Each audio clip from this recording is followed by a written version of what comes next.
Baik, Assalamualaikum warahmatullahi wabarakatuh. Perkenalkan, nama saya Raihana Alia Rahmadi dengan NIM 231152 2016. Pada video kali ini, saya akan membuat tugas Business Intelligence, yaitu Visual Interpretation atau interpretasi visualisasi. Nah, di sini ada deskripsi case-nya, yaitu kasus meningkatkan penjualan dan efisiensi pengiriman di toko online. Seorang manajer toko online e-commerce diberi tugas untuk meningkatkan performa penjualan dan mempercepat pengiriman produk. Dashboard ini akan digunakan untuk memantau dan mengevaluasi hasil dari berbagai upaya yang telah dilakukan oleh tim pemasaran dan logistik. Nah, di sini ada dashboard-nya yang berjudul e-commerce sales dashboard. Oke, challenge yang kita hadapi saat ini itu adalah gimana kita harus meningkatkan angka penjualan sekaligus mempercepat proses pengiriman produk kepada pelanggan. Nah, kita juga harus lihat di mana letak keberhasilan kita sejauh ini dan bagian mana yang masih memerlukan optimalisasi besar-besaran supaya strategi pemasaran serta operasional logistik kita bisa berjalan lebih baik. Nah, lanjut ke dashboard ini, kita baca satu-satu dulu ya. Di penjualan bulanan itu ada fluktuasi yang cukup dinamis. Puncak tertinggi itu mencapai 1,3 miliar. Lalu ada juga yang turunnya itu sebanyak 750 juta. Nah, ini menunjukkan adanya faktor musiman atau efektivitas kampanye yang belum stabil. Nah, selanjutnya ada pendapatan per kategori. Kategori yang terlaris itu adalah pakaian sebanyak 35%, dilanjutkan dengan elektronik 30%. Namun ini saya melihat ada kesalahan ukuran chartnya ya, karena pakaian yang paling laris 35% harusnya pakaian yang paling besar ukuran chartnya. Ini malah sepertinya malah kosmetik yang paling besar ya, padahal angkanya paling kecil. Oke, lanjut saja ke top 5 produk terlaris. Nah, smartwatch itu jadi produk yang paling laris sebanyak 1.200 item yang terjual dan pendapatannya itu 450 juta.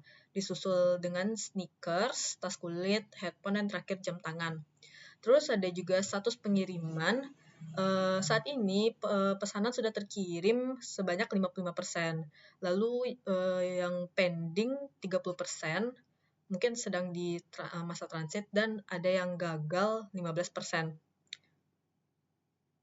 Lalu ada demografi pengguna dan conversion rate. Nah, pengguna kita didominasi oleh pria sebanyak 55%. Dan di sini saya juga melihat kesalahan bentuk pie chart-nya, harusnya itu pria yang besar ya ukurannya, tapi entah kenapa malah wanitanya yang besar. Lalu juga rentang produktif yaitu sebanyak paling produktif itu 25 sampai 34 tahun. Namun conversion rate kita itu baru 2,8%. Nah, lanjut untuk insight dari dashboard ini, saya lihat ada beberapa poin insight yang saya dapatkan. Itu yang pertama, potensi produk aksesoris. Nah, meskipun kategori aksesoris hanya menyumbang 20% 20% pendapatan. Nah, smartwatch justru merupakan produk dengan penjualan paling tinggi. Nah, ini berarti ada permintaan besar pada item spesifik, yaitu smartwatch, yang belum dimaksimalkan secara kategori yang lebih luas. Lalu, bottleneck logistik. Nah, angka gagal atau mungkin bisa ini masih on progress ya, 15% itu. Lalu ada juga transit 30%. Ini menunjukkan bahwa hampir seluruh pesanan kita belum sampai ke tangan konsumen.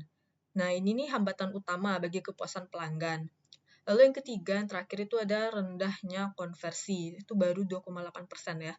Nah, ini rendah banget jika kita melihat traffic yang ada. Artinya banyak orang yang berkunjung tapi ragu untuk melakukan checkout. Mungkin hanya sekedar memasukkan ke keranjang gitu ya.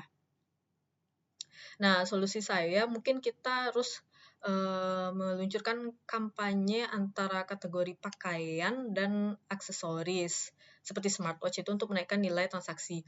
Lalu kita bisa menaikkan konversi, mungkin kita bisa merubah atau memperbaiki halaman pembayaran supaya menarik pelanggan untuk langsung check out gitu.